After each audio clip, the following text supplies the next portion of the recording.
Uh,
Hello.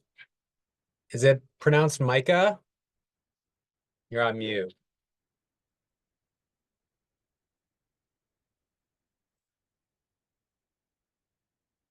Oh, can you hear me? I can hear you now. Good deal. Yeah, you got the pronunciation right. That's excellent. Me pro. No, it's cool. How's your day going, Micah? Thank you so much for joining last minute. Yeah, happy to. It's going great. What's up, There we go. Noah? Hey, how's it going, guys? Excellent. Now, how are you doing? Good, good. We're making it happen. I don't think I've ever encountered so many like glitches getting a webinar off the ground. This is pretty crazy, but we're the show goes on. The show goes on. So it's all good. Excellent, excellent. So 0 to 1. Okay, I'm excited to learn more about what you're up to, Micah. And did you see the list of questions that I had sent over to Noah? Were you able to share those, or I can I just have No, not. I So haven't.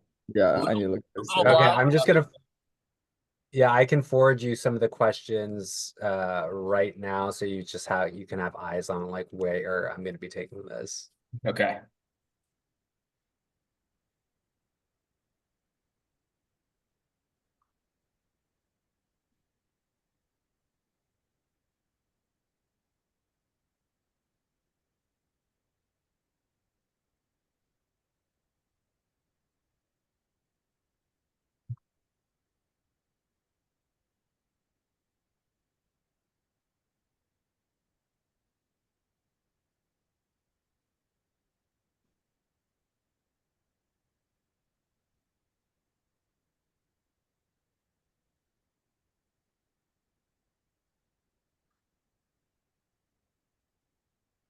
Yeah, so Mike is the real expert here, by the way, Gerard. Like he's gonna be the one with the coolest answers for sure.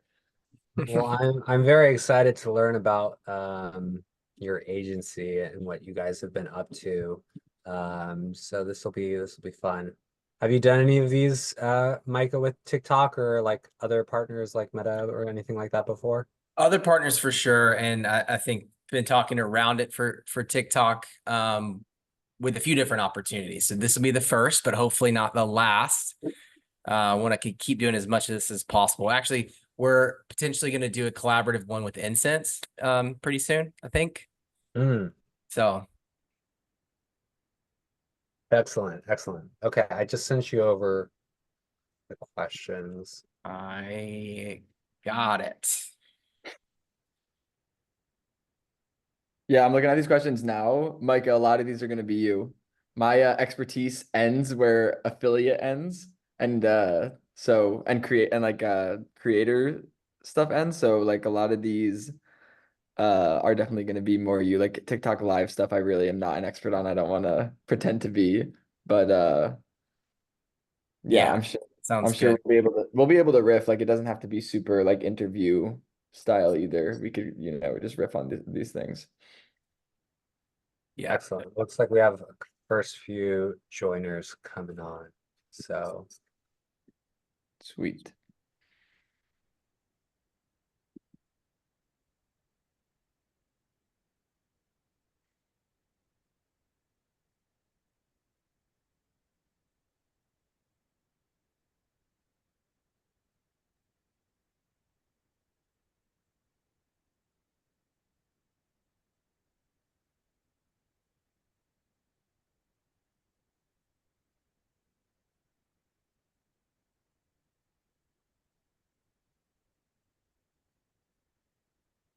Are we live right now? Like, can everyone see us? I think so. Hello, everybody. Let's see. I don't know how to do the waiting room on here. So it looks like we have 3 attendees. Well, hey guys, thanks all for joining. We're gonna start in a few minutes. We're gonna start at 2 o'clock. So just bear tightly.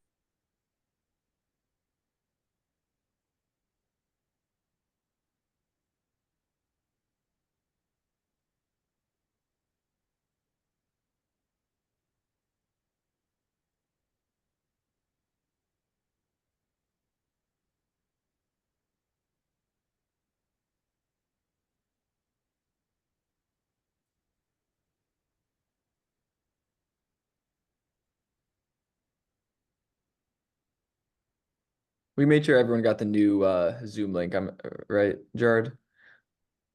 Cool.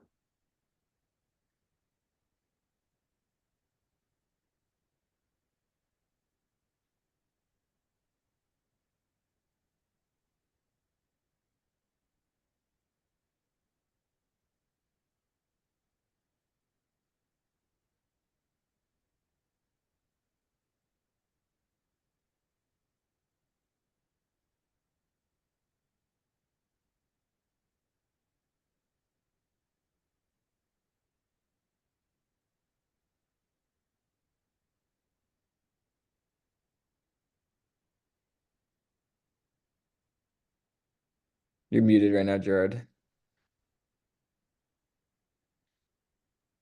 We'll give it a few more minutes because we had to swap out the link. So I'm not sure Yeah. everyone saw that.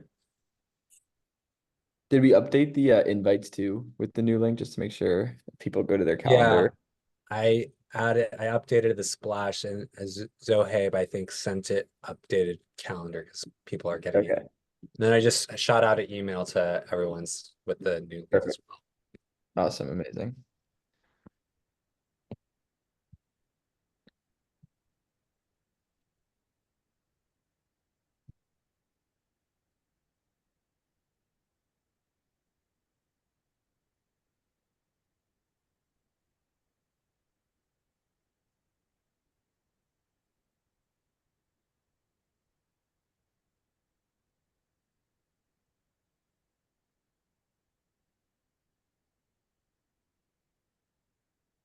Okay.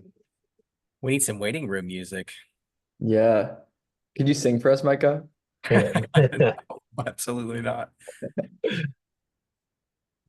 For everyone joining, you're noticing probably Gabby is not here. She unfortunately she got sick and she had to go to the hospital. She's all good, but she is not in webinar performance shape right now. So we have Micah taking her spot for us. And thank you, Micah, for joining very last minute notice.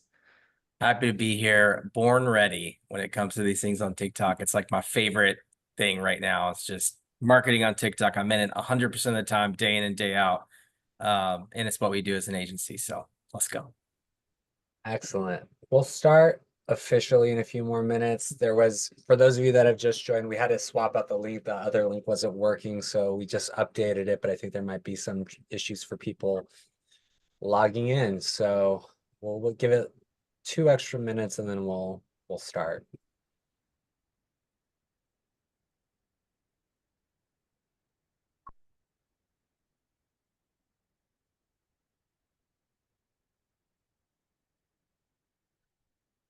I'm going to grab some water. I'll be right back.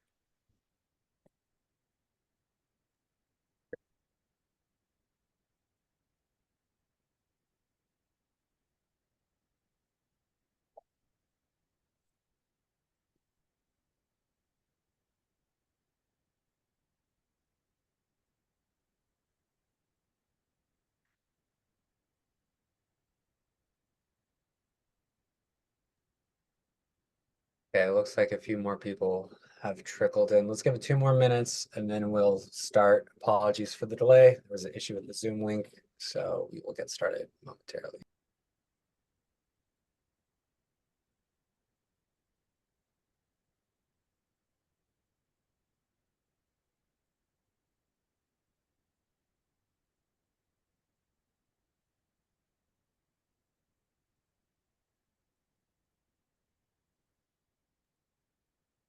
Okay, I think as people start to filter in, we can just kick things off and let's get started. So, hello everyone. Thank you all for joining today. My name is Gerard Pinto. I am a strategic partnerships manager here at TikTok, where we are focused on helping small businesses grow using TikTok ads. And today we have a couple of incredible partners joining me. We have Noah Tucker and Micah joining. I will pass it over to let them give you a little bit more information about what they do and their experience with TikTok. And then we will dive into the fireside chat, asking questions. And if you have specific questions, feel free to drop them in chat and maybe we can get to those at the end of the panel discussion. So I'll pass it over to Noah, who is the CEO of Social Snowball. Yeah, thank you, Gerard, and thank you for having us both. So, my name is Noah. I'm the founder of a company called Social Snowball, which is essentially an influencer and affiliate platform for e-commerce brands. So, helping you partner with influencers, helping you track the sales they're driving, creating reward structures for them, and just managing the relationships. And obviously, a huge piece of that product is helping brands partner with creators on TikTok. I'd say more and more, and I'm sure Micah, his agency is a great partner of ours. Brands are very interested in partnering with creators on TikTok, and creators on TikTok are an incredible revenue generating channel for brands. So it's been really cool to see brands using our platform form these partnerships with TikTok creators and generate great results from it. So I'm excited to dive into some of those strategies today. Excellent. And then we'll pass it over to Micah. Micah, can you please introduce yourself? Yeah, for sure. First of all, thank you for the last minute invite. It's great to meet you, Gerard, and know we work well together often. And so for us as an agency, we are kind of split. Half our business is social ads. And so that is media buying on TikTok, performance creative and creative strategy. And then the other half is influencer affiliate communities. And TikTok's a massive powerhouse at driving a lot of those. Not just direct attributable performance through using a platform like Social Snowball, with a community of creators on TikTok, but also leveraging that community to generate ad content that performs well, not only on TikTok at like that speed and velocity that you need for that creative cycle, but also like tends to be best performing across Meta too. So TikTok more and more is becoming the source when it comes to driving profitable growth and really at the forefront of social commerce as a whole. So Amazing. Thank you both for those introductions. So to kick things off, I like to start off with helping new advertisers kick things off on TikTok. So if you're new to the platform, obviously everyone here is familiar with TikTok, but doesn't mean you're necessarily advertising on the platform today. And you were giving advice for someone for their first 30 days, getting started on the platform. What would you suggest to them is the best strategy to get started? And Michael, why don't we start with you from just like an overall lens, and then Noah, we can pass it to you with a more creator focus and how you would work with creators. yeah, for sure. So I would say right away, TikTok is a volume game when it comes to winning in terms of the amount of creative you need to generate. And so there's a couple ways you can do that. Probably pursue it in parallel. You don't have to go break the bank on really expensive creators. I think TikTok is unique in that way. Like creators don't even have to have a big following to like go viral, so to speak, or to have content that performs really well. So I would really go for a mass volume approach of recruiting creators that want to join a program like a creator community on behalf of your brand. They can make content on a performance basis, so giving them some sort of commission structure. Oftentimes we'll even go blended right away, so they're getting either like a flat small fee, and I'm talking like $50 to make a piece of content for you, and then giving them an affiliate link so their upside is on the back of that. Bringing in as much of those people as possible. These are going to be smaller micro creators that you don't have to pay a lot for, but that's really going to fuel up your content engine. And you could get just through that strategy and like a $5,000 budget, you could get tons of content that would really power not only top of funnel performance and direct traffic to your site, but give you a library of creative for ads right away, just UGC. That, and then like focusing on a handful of paid relationships that are more longer term that have a extended set of deliverables. So I would find like, 5 to 10 creators that you say, hey, you're a perfect brand fit. Let's get a handful of deliverables scoped out. So maybe 5 concepts from you that they deliver to you in a 1 to 2 week time period, and just test those. And from there, you'll get a really good sense of what creators are going to convert and what types of contents are going to convert. So going forward, you can really laser in on what's going to work for your brand, but going a little bit broader in that way will give you the most chance to succeed. And when you say micro creators, can you define what that is to the community? Yeah, I mean, these could be, if you're going to have them promote your brand and want to share links, right around the 10,000 follower range, which is really common on TikTok. You don't need to go past 50,000 followers. Like I said, it's not really relevant as to how much followers they have. It's mostly about the content and how well it's developed. So I like to stay within that 10K follower to 50K follower range, especially at those early days. Amazing. And then Noah, right? So this is a really good strategy, focusing on a ton of micro influencers, doing a blended Yep. rev share plus a little bit up front. How would someone go about finding those followers and actually determining which creators would actually be the best fit for them? Yeah, it's a great question. And with smaller brands in particular that are just starting out, I feel like bandwidth is usually a big issue. Like you usually don't have a ton of resources to do outreach to creators and like manage a lot of invites and just like different pipeline stages of a collaboration. So one strategy that we always help brands deploy when they're just starting out, and I love this one because it's really just low-hanging fruit. It's pretty set it and forget it, is turning their customers into creators and turning them into affiliates post-purchase and encouraging them to create content on TikTok and share their affiliate links in TikTok. And this could be very automated, so it doesn't require a lot of actual outreach to the customers. And so, an example of this is like whenever a new customer places an order on a brand store, they could do something like take that order data and use it to automatically generate the customer an affiliate account and generate them an affiliate link post-purchase, give that affiliate link to them natively on the order confirmation screen as soon as they complete the purchase, as well as in the post-purchase emails through, Klaviyo or whatever email tool they're using. And then in that messaging, when they're giving the customers their affiliate link, they could basically explain to the customers to post on TikTok with the affiliate link, and they could even give example creatives and example videos to make on TikTok that have historically done well and encourage the customers to create similar content on TikTok. And it sort of just creates this flywheel on autopilot. Customers post-purchase can automatically be enrolled in a program like this with Social Snowball. They'll get their affiliate links and then they'll be posting on TikTok, and you won't have to do any of the actual recruitment. You'll just be, and your customers, you don't have to see the product too, because they've already bought the product. It's very, very low cost and low effort. So I'd say for a brand just starting out that maybe doesn't have a ton of budget or resources allocated to this, there's no reason why you wouldn't want to encourage your customers to be affiliates and share on TikTok. It's pretty set it and forget it, and it could have pretty significant results as well. 100%. Can I add to that? No, as well. Please, So, please. yeah, a few things. One, you never know who's going to convert the best. Like oftentimes in these communities, people that have 1 or 2,000 followers will drive a ton of revenue because their audience is perfectly matched. So you don't want to just weed them out just because you don't think that they may be a good influencer, so to speak. Like you'll be surprised. So that's one. And then as a pro tip, if you add in a layer of social listening to that, and you get alerts to when people are posting about your brand, then your team can either manually or in an automated fashion request spark codes to that content. And you can be getting hundreds of tag posts a month that you're getting spark codes for to potentially deploy as ads. And that is hundreds of pieces of UGC that you didn't have to pay for. It's all coming off the back of this flywheel. I love that. And here's just a fun little story, guys. I am not a creator, even though I work at TikTok. I've posted maybe about 4 videos. I have 50 followers. The first 3 videos that I posted ever were just, productivity tips. The fourth video I posted was about a product that I bought off of TikTok Shop. It was a Shilajit. I'm like, this is great. Everyone check this out.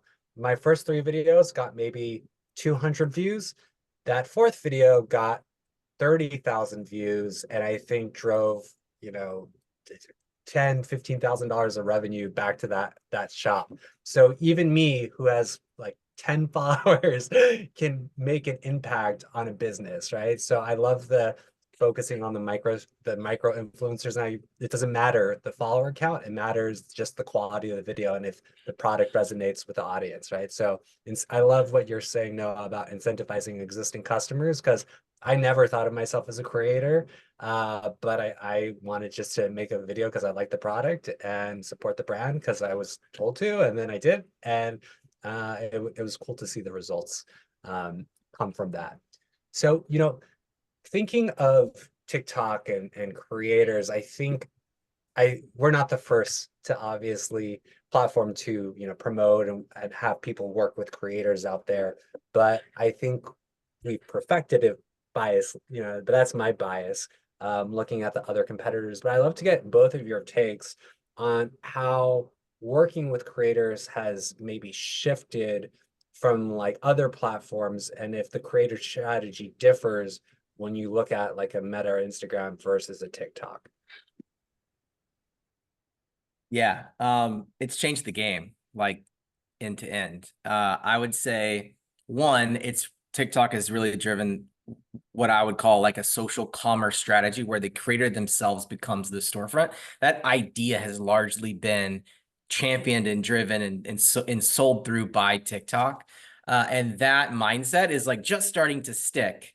And I think is the future, just not just with TikTok, but platforms as a whole. And so I think taking a TikTok first strategy with content and with creators is ultimately setting yourself up to succeed across multiple platforms. But specifically how it's changed the game with influencer has shifted away from maybe like a more traditional approach where you negotiate deliverables. Everyone, especially on Instagram, like the rates are really high. That market is really matured, like the influencer landscape. TikTok is different. It's more creator forward. It's not as matured. And so you can get one as a brand, like way more output and results for your dollar by having a TikTok first strategy. So, and that is primarily because you don't need to have a huge following to do really well in the platform. And so it's become about the quality of the content is what determines how successful they can be. And so now you can find creators that make really high quality content. They may have not broken out, so to speak, from like a follower standpoint, but can drive a lot of performance for your brand. That not only like can help you reach organically, but also like power that ad strategy, like I mentioned. So it's gotten really a lot more cost effective in working with creators in that way versus finding those that maybe have a really large following and paying them to post a set number of deliverables. Yeah, I totally agree. And I think also just like bigger picture, if you zoom back a bit, like influencer marketing, when brands were deploying influencer strategies, like let's say 5 years ago, the focus of those programs was around generating only exclusively around generating content and brand awareness. And there's been like a shift that's been happening pre-TikTok shop that's already kind of like influencer marketing is a little bit more focused on attributable revenue now because brands are kind of forced to look for new ways to acquire customers beyond just paid ads. So like influencers obviously a natural acquisition channel if the focus of the programs are around that. And that's kind of, a trend that's been happening in general.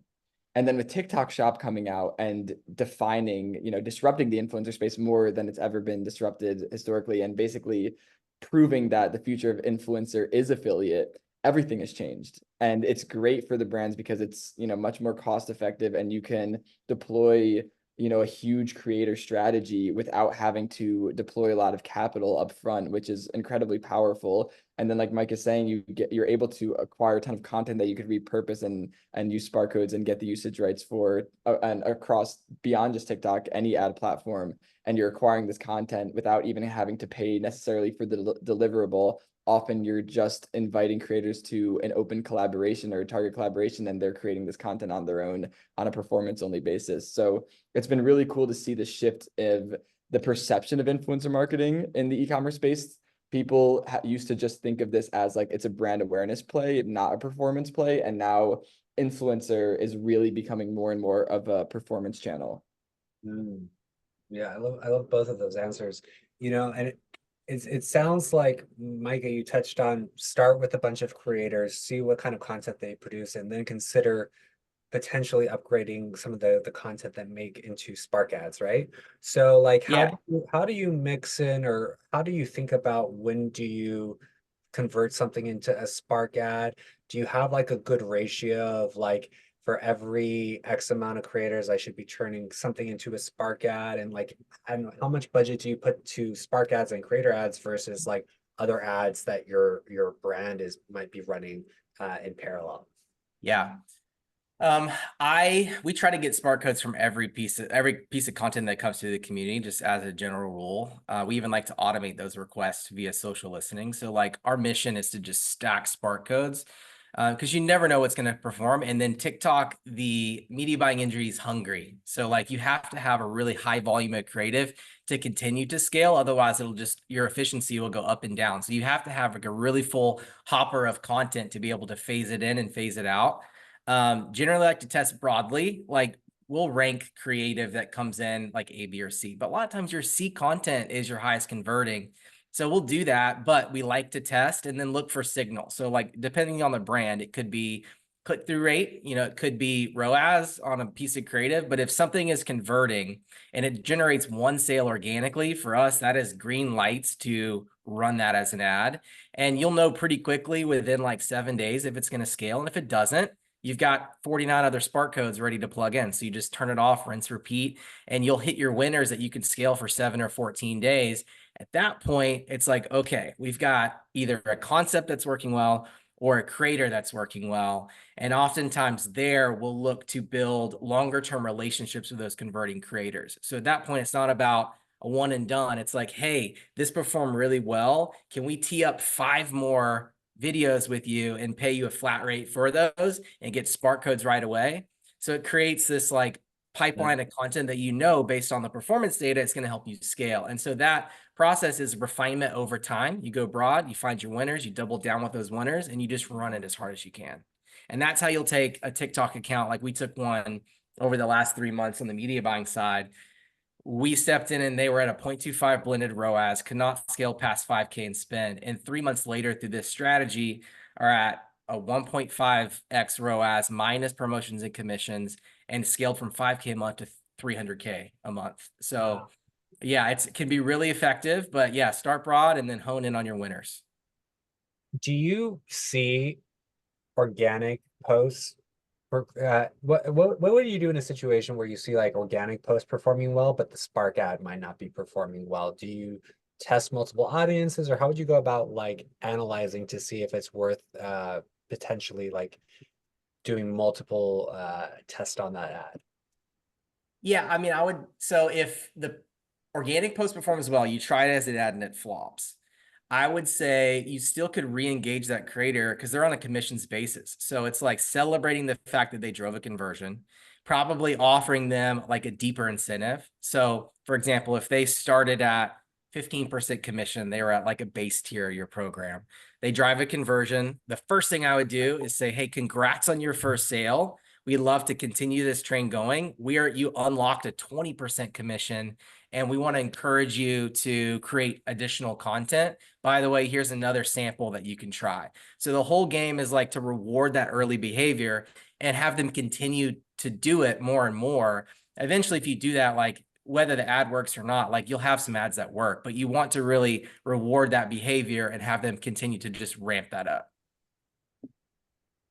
Excellent, excellent. Now, do you have anything to add on that point, or should we shift I gears? mean, what Mike is talking about with the like reward tiers, I think is incredibly impactful. And this is more on the attributable revenue from the creator partnership directly than it is for the, Spark ad usage. But I mean, like to keep creators engaged in the long term is the name of the game as far as attributable revenue. You don't want them to just create one post and then forget about it, especially if it's a creator whose content is converting with Spark ads as well. You want to continue getting more content for them. So we help a ton of brands set up these performance milestones and reward tiers. So, and it could be all like systematic, it could be automated. So like Mike is saying, when someone just gets their first conversion, that could instantly unlock them a higher commission. And then you could set additional tiers on top of that. So maybe when they hit their 10th conversion, they unlock a new gift that they could redeem. Then when they hit 50 conversions, they unlock an even higher rate and an additional gift. And then you could keep the community engaged with these tiers and motivated to reach the next one through email. When someone is 3 referrals away from unlocking the next tier, you could send them a reminder saying, hey, only 3 referrals left until you unlock the gold tier, which will give you this higher commission and, you know, this higher value gift than the first sample you received. And using that strategy, like we've had brands that the amount of referrals per creator just completely skyrockets. It changes the game completely. And also as a side effect of that, of course, you're getting a ton of content that you could repurpose because the creators are just incentivized to continue posting over and over and over again to keep hitting those milestones. When you're thinking about commission, how would you initially suggest someone create a compelling commission structure out of the gate? Good question. Go ahead. I'll probably Yeah. have some to add, but you go first. Yeah, sure. I like to think of this. I think the general mistake brands make is going on the low side because it's like, oh, I get to choose what I pay to acquire a customer. Let's do this as low as possible. And I think that's a mistake because even if you can get, you know, a really low commission and maybe like you're getting a 10x ROI on that, but it's not incentivizing that many creators and it's only generating like 1% of your GMV, that compared to maybe a slightly higher commission that's eating away a little bit more of your margins and giving you a 3x ROI, which is still really great, but generating 10% of your GMV, the latter of those two scenarios is dramatically more impactful for your business. So I encourage brands to be on the generous side. I like to frame this in my head as you want to kind of align it with your paid ads CPA target, maybe a little bit lower than whatever your paid ads CPA currently is, but something that's realistic, not like maybe slicing it in half. Because if you can give a commission that's on the competitive side, that's really encouraging creators and other brands are not, and you're still acquiring customers more affordably than with paid ads at that commission rate, that can be really, really significant for the business. Again, 10% of GMV at a 3x ROI versus a 10x ROI for 1% of your GMV, like it's just not even comparable, the impact that has on your business. So long story short, go on the generous side and benchmark it against your paid ads CPA target. You just literally took the words out of my mouth. This is why we're good partners. Yeah. The only thing I would add is, you know, the saying I like to use is you're either going to pay it to Zuck or you're going to pay it to your community. And by investing dollars into your community, you're actually building a moat around your business. And there's so much secondary value that's beyond the ROAS because that is an owned asset. It's like relationships that you're building. It's relationship capital. And you can leverage that in so many ways beyond even just like high-powered ads. Like if you have a new product drop or whatever sort of marketing moment you're trying to push as a business, you've got that asset that's ready to mobilize on your behalf. So like there's so much more ROI long tail that you can't even measure. It's not even attributable that goes into like these communities. So very valuable. The other thing is like when we look at influencer affiliate communities, everyone is like excited about ROAS. That's always what they say. But like I always try to push brands to think about LTV and particularly their LTV to CAC ratio as like the health benchmark. ROAS is important. Obviously, it's an efficiency metric, but really, if you are thinking about as a brand, how do we get more value long-term out of customers and have LTV as your North Star? And then how effectively can we acquire a customer with an efficient CAC? Then you are able to spend more to acquire those initial customers than your competition, and then you will crush them because everyone else is thinking about standard affiliate commissions, 10, 15%, and everyone will want to join your community and you'll win like on a longer time horizon. So definitely think about your LTV. There's easy ways to calculate that, like Shopify plugin apps that will help you do it. But yeah, for sure, LTV to CAC ratio is a good North Star for these.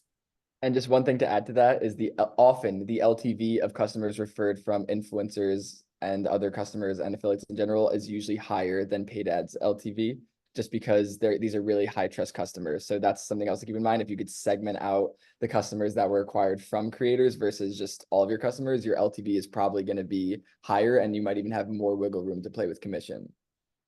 Oh, that's great. You know, I'd love to get your thoughts on this because I was thinking of if I was a brand, I would actually, and people didn't know my brand that well, I would actually consider going and giving commissions to where I break even on the front end just to acquire as many customers as possible and get those spark codes straight away. Because then what I've noticed is people tend to follow trends on TikTok. So if they see other creators promoting a product and they see 40% commission, they're more likely to start promoting that product as well. And then once you maybe hit a critical threshold, then you can start peeling back that commission. Have you ever done anything like that, Micah, with your agency? Yeah. No pun intended. There is a snowball effect on TikTok. But it's real. It's real.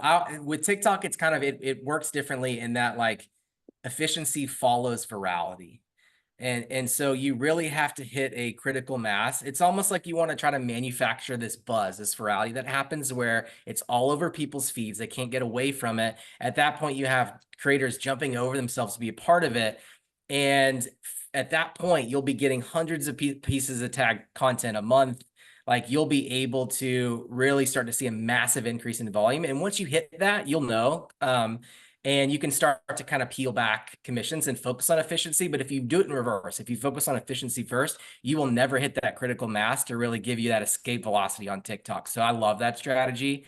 And I've seen it work like playbook with brands multiple times. So.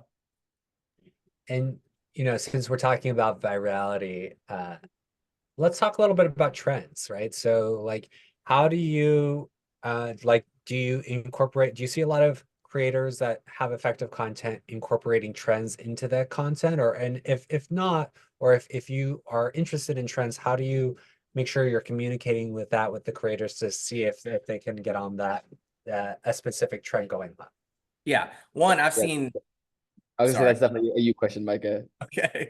Yeah. One, I've seen a brand really succeed off of TikTok, piggybacking off a trend, like one very specifically, like if you guys remember Water Talk was one that was like maybe like a year or two ago. It took over TikTok and we've got a drink mix brand that was organically a part of that conversation, and they joined and brought in TikTok as a big part of the marketing mix, and it's just dominating there now. And have actually found creators through that trend that they have partnered with to continue that. And so they've really kind of piggybacked their own success off of literally like serendipitously looking at trends and kind of playing ball and being a part of that conversation. So like 100% it's viable. Piggybacking off of trends is an easy place to start, and there are tools that make this super simple. TikTok itself, like there are ways you can look at the marketplace and using creator tools and find content by category, like that's top performing based off of conversions or impressions or views. So you can literally go in and find the top trending content and then use that to circulate that back to your community as examples to give them inspiration on how to tap into that. There's other tools even outside of TikTok like FastMoss or Kalo Data that like curate this for you. So you can look at top performing creative on TikTok, top performing creators, top performing videos, and use that as the way you educate your community. So we'll go find like research on a certain category. If we've got a brand that's like for, we'll stick to the drink mix category, like food and bev category. We'll find the top trending videos, we'll extract that and then package it up when we're communicating with creators. We will literally share the link, give them a breakdown of why we love it, a sample script, and like a picture of like how much they could earn as affiliate if something that, if they do something similar. And that's a great way to motivate them and give them a jumping off point. Awesome. And going back off the trends, right?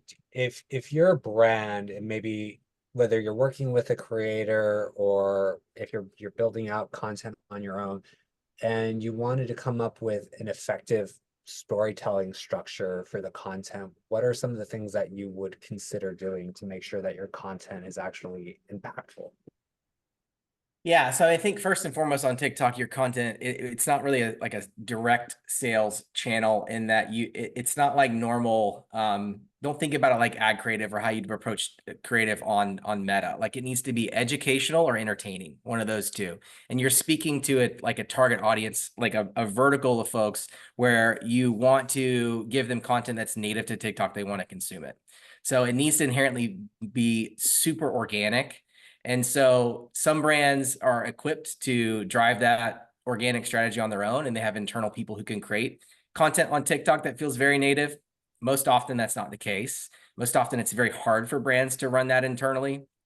And so if that is you, if you don't have anyone internal or you can't go hire someone who's a native TikTok creator, the best place to start for me is off the back of these communities, because you will get creators that partner with you on a performance basis, and really quickly you will know who is resonating with your brand and who's performing. And so a great tactic that a lot of brands employ will identify those creators and then make them the face of their own TikTok and the kind of the forward-facing person on behalf of the brand. So they'll even put them on retainer and say, hey, creator, we love working with you. Can you go live twice a week and do 5 videos a week for my brand? I'll pay you X, and you'll also get commissions. And then they have an organic strategy that is totally powered by a creator. That's really cool. I think when I think of back to the early 2000s or maybe mid 2000s, the face of brands that come to mind are like Flow from Progressive. And Yeah. can't really recall many commercials from the early 2000s, but I can definitely think of Flow. And you know, the Allstate guy now is dominating the airwaves. So being able to onboard a creator to be the face and be a consistent presence, I think is super powerful. You just started talking a little bit about lives. Can either of you speak to the effectiveness of lives with creators, and what kind of mix you see between like having a good mix of like posted videos versus focusing on lives? And is there a way, is there a specific area you see creators focusing more on these days? Yeah. Well, one, I think live today and increasingly and indefinitely into the future is going to become more and more a core pillar of success on TikTok. So you should absolutely focus on lives as a piece of your strategy today and continue to into the future. There are brands that are massively profitable on TikTok that are doing millions a month, that the majority of that is off the back of live selling. It's a trend that TikTok is really invested in promoting. And we here, just in partnership with different brands and with TikTok itself, like that's not going to change, and that's going to continue to do so. So I think it should be a focal point. It should be both going live from your brand channel, and that can either be done by a founder-driven live is one of the best performers kind of across the board. So if you have a founder that's willing to do that, encouraging them to go live as much as possible would be a great way. And they can naturally just talk about the brand, the product, the mission. It just kind of is fluid. So that's a great place to start. And then from there, I mentioned bringing in creators to be the face of that. There are creators that are specifically focused on lives. In some ways are live seller creators. And so you can find them. Fastmoss and Kalo data will provide that to you. You can literally search for like live streams and find the top live streams and reach out and find creators that way. And so that would be putting a creator on retainer for you to go live, either on your behalf or on their page, and probably a blend of both. I think you certainly want to be going live at least once a week. If you go live every day, you're going to learn faster. So I'm a huge fan of volume and going live as much as possible, because that just consolidates your learning window and sets you up for success long term. So the more live, the better. Whether it's you doing it or a creator doing it, it should be a part of your marketing mix. I want to have a question for Noah, right? So could you earlier in the chat that you said you can automate onboarding affiliates that are existing customers, right? What is a good benchmark for people to consider of how many customers they should be thinking about converting through their checkout flow? And are there ways in which you can improve the conversion rates for incentivizing people to become new creators, even if they're not creators initially? Yeah, that's a great question. I think the North Star metric that we usually look at to measure success of like a post-purchase bringing on customers into your creator program is the percentage of total GMV that it's generating. So like if you look at all of your, let's say Shopify revenue, if you're on Shopify, what percentage of that is coming from customers enrolling in your creator program post-purchase? So is it like 1%, which would not be that great? Is it 10%, which is really good? That's like usually the range between 1 and 10%. And so ways that brands are maximizing that, there's a few things that come to mind. One is really clear communication. So if the goal of this program is to get customers to post a TikTok using their affiliate link, you want to make that messaging extremely clear, and you want to have strategic reminders in the post-purchase journey when customers are going to be thinking about your brand. So of course, like after they make a purchase is a great way, or is a great time to just introduce them to the program. But then of course, after they get their product is a great time to ask them to film content, send examples of content that's performed well in the past, explain how the affiliate program works, send them their link again, just basically keep them engaged in the program. Once they have that first referral, then going back to the tier structure, creating those different reward milestones where they, will hit these different milestones and then unlock higher rewards is really great. Other things that we've seen brands do that work really well is giveaways. So brands will do something like within a month period, every customer who refers over 5 sales will be entered into a giveaway for like a very high value product automatically. So that is just another tactic to keep these customer creators continuing to post and create content and drive sales month over month. Because if they hit that milestone every month, they'll get entered into the giveaway month over month. So again, it's just more tactics to not have them just post once and then forget about it, which is not necessarily a terrible thing. It's better than them not posting at all, but you want to keep them engaged as long as possible. Other things that I've seen work is brands will train their customer support team to be in on the referral program. And basically after the end of every positive customer interaction, they could create like a macro in their customer service tool that sends a message to the customer saying, hey, thanks for writing in. As a reminder, here's your affiliate link. Remember, if you post on TikTok every time or anywhere, anytime someone buys using your link, we'll send you $10. And if you get, a few hundred support tickets a day, that's a few hundred additional touch points with your customers where you're reminding them about the referral program. And you just want to have as many of those as possible. So it really comes down to removing friction from the process of enrolling customers into the program post-purchase. And then everything after that is like engagement tactics and really clear communication. Yeah, really great points. And I love the idea of having a contest and really making sure that your CS team is engaging with the customer post-purchase. So I used to, prior to TikTok, I used to work at Shopify, and then after Shopify, I ended up working at a company called Postscript, which is SMS marketing. And if I were thinking of, okay, how do I engage my customers post-purchase? Typically, we send email drifts out, right? I think the thing that brands need to be thinking about is the frequency in which they're making the asks specific to the channels that they're in. Like emails, most brands I see in anywhere from they get between 10 to 30% open rates, 1 to 2% click-through rates. If you incorporate text messages though into your flows, guys, you can get up to 90-95% open rates, 10 to 50% click-through rates. So asking post-purchase by sending text messages on top of the emails, I think is a really great way to incentivize that further. Additionally, shout out to Postscript because I used to work for them.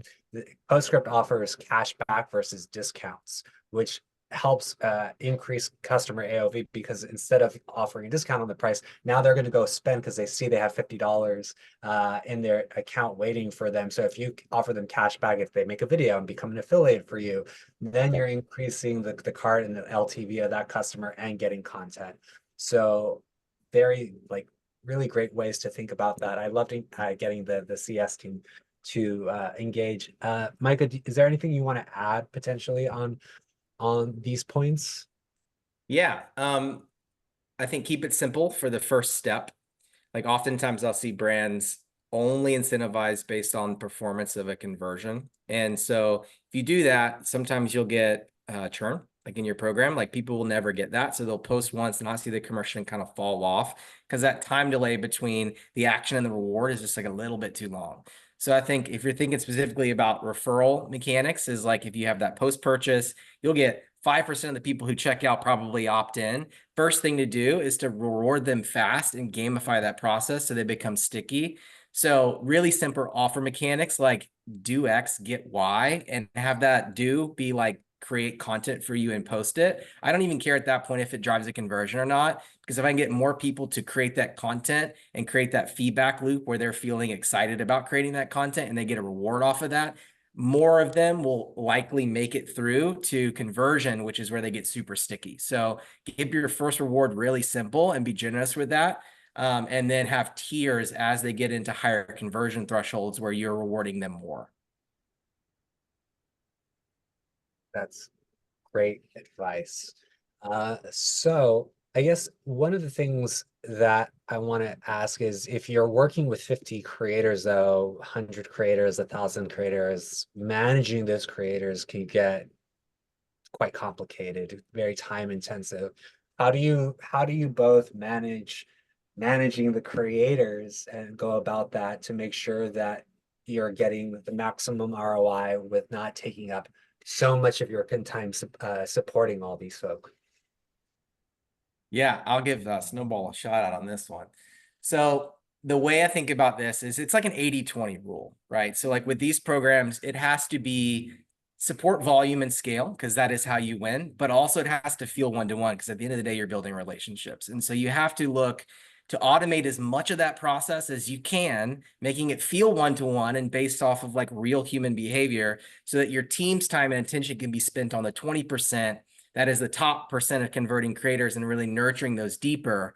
And that could be as deep as like one-to-one calls and touch bases and being on a personal text thread with them because the ROI on that time at that top percent is really high. But for the bottom 80%, you need it to be automated. And so using Social Snowball and having tiers where you're gamifying that process and then integrating with Klaviyo, whether it be email or SMS, to use those event triggers, like you can make that communication feel very one-on-one and tailored to their experience, but it's all automated. So definitely encourage like taking full advantage of both tiers and then automation workflows so that your team's time is really spent on that like top percent. Yeah, I mean, strongly agree. Strongly agree. I think you can't have the one-to-one relationship with everyone. So you got to put the focus of, your own bandwidth where you're going to get the biggest ROI. And yeah, I mean, with tech, like we've been able to solve for a lot of these things. Like there's a lot of trigger events that we're sending to your Klaviyo or PostScript account so that you could have, as much as seemingly personal, one-to-one conversations as possible, even though it's fully automated. So yeah, I mean, the more you can automate, the better. And having, your bandwidth focused just on the relationships that give you the highest ROI is definitely the way to go. Right. And so Noah, you can segment, correct me if I'm wrong, but you can segment based on the individual creator as well, right? Through Social Snowball. So hypothetically, you could create unique flows in your email service provider and sequences based on that individual creator. And I would imagine you would get higher conversion as a result of that, correct? Yeah, you could. I mean, you could segment based off a lot of things. It could be people who are unengaged in the program. Maybe they haven't gotten a conversion in the past 30 days. That could trigger a flow to re-engage them. It could be someone who's been not getting a lot of conversions and all of a sudden is getting a lot of conversions. Maybe you want to segment them into the tier where you do give them one-to-one personal relationships. So yeah, basically any data that has to do with your influencer affiliates, you could use to create segments in your ESP and then, build flows off of that. So yeah, there's a lot of creativity that you could do with the data that's sent, from Social Snowball to Klaviyo or whatever email tool you're using. Amazing. Micah, has your team experimented at all with unique segmentation and leveraging it in ways that might be a little bit out of the box? Yeah. Well, one, it's the name of the game for like any program. For sure. And even in some ways, like we're looking to do social listening and add that in too. So you can actually like trigger events based on what people are actually saying and if they're engaging with you. So yeah, I mean, it's nuanced like for every brand, like there's different touch points. And so like for us, when we start a project, we will go deep on like figuring out that like ideal offer incentive strategy and how to gamify that process. What are the events that like ladder up to all those and then building out those unique segments and email flows like on a per brand basis. So it really kind of depends, but like really you're not only limited by your own creativity there. Hmm. Right, right, right. You mentioned social listening a few times throughout this panel. How does someone get started in social listening? What are the tools and things that they need to look for to? Yeah, I mean, there's lots of platforms that do it. My personal favorite's Refunnel. Great team, and it's a more affordable option than like say like an archive, but you may already have a tool depending on what you're set up with. But yeah, I'd recommend everyone check out Refunnel. They also integrate with Klaviyo. And we are trying to tie all of these systems together so they work really cohesively. So like the data sharing between Klaviyo and Social Snowball and Refunnel, and maybe even like an off platform CRM, like all of that is tied in together So we're able to segment like regardless of activity and what it is that we're doing. So guys, I think we are running almost at time now. I want to just open the floor to both of you if you had some final thoughts about creators or TikTok in general that you would like to share, maybe any last pieces of advice that you could give the audience today. If they, 80/20, like if they're focusing on a few things and like major takeaways, whether things we shared, whether things that we left out, what are the things that you want to highlight? We'll start with Noah. Sure. Yeah, I think it's a really exciting time to kind of recap like the future of influencer is affiliate, and it's really cool to see the shift in the industry, towards attributable revenue from these partnerships, and brands are able to really launch these massive influencer affiliate communities like Mike and his agency do, where the focus is affiliate. And for brands that don't have the bandwidth to do a ton of outreach, you can deploy one of these post-purchase programs that we're talking about. I would definitely recommend reaching out to Micah because his agency does an incredible job. I could say they use Social Snowball, so I've seen the results that they're able to generate. Managing these programs can be a bit time intensive. I don't know the ins and outs of what they do, but I know they do it well. And yeah, I think that's about it. I think we covered everything. Yeah, I'll add just as my takeaway. Like I think for everyone on this call, we're in a unique time in that we're at the beginning of what like I would equate to like the next like tectonic shift. And that is like away from what we consider e-commerce, which is like a brand's digital storefront, to social commerce, which is the creator being the storefront. And we're early days. And so like for everyone here today, like the time is now to be at the to surf the tide, like as it's coming in. If you could think back to like Amazon, like back when it launched and it was like a always on sale type of small platform, no one knew that it was going to be what it is today. And for the brands that jumped on early, it really set the stage, and now they're some of the biggest brands in the world. And I think that we are in that moment of time with social commerce. So encourage everyone, if you're considering it, to like take the leap, invest in it now, and you will be set up downfield in the future to really capture all the momentum that's coming that I think over the next 10 years. Amazing. And then the final thoughts that I would like to leave everyone is what I think makes TikTok unique from other platforms is that the audience on TikTok really relates to authentic and raw content. It does not have to be professionally shot. It doesn't have to have all this razzle dazzle or a refined aesthetic that you would need to have on another platform like Instagram. We have over 1 billion monthly active users worldwide. In the US alone, there are over 160 million active users and 7 million small businesses on the platform. Whatever your business, whatever your product, your community is on TikTok. And if you haven't made any content yet, you can enlist creators or you can start making content yourself. And by sharing your story, expressing the struggles, the hardships, the real you and your business, you're going to be successful as long as you are consistent. It's not about follower count, as Micah stated in the beginning. It's just about having one video that resonates with the right audience, and then that can really up spiral you into success. So on that, I want to thank both Micah and Noah for joining me today. In the chat, guys, I linked to both Social Snowball and Micah's agency. Highly recommend if you want to take the next step with TikTok and you want to implement a killer creator strategy, check them out, work with them. These guys are top notch. Thank you all so much for joining. We really appreciate your time, and we're looking forward to the next one. Guys, this has been an absolute pleasure. Thanks, Gerard. Appreciate it. Really appreciate you. Thank you. All right, take Bye. care, everyone. Bye-bye.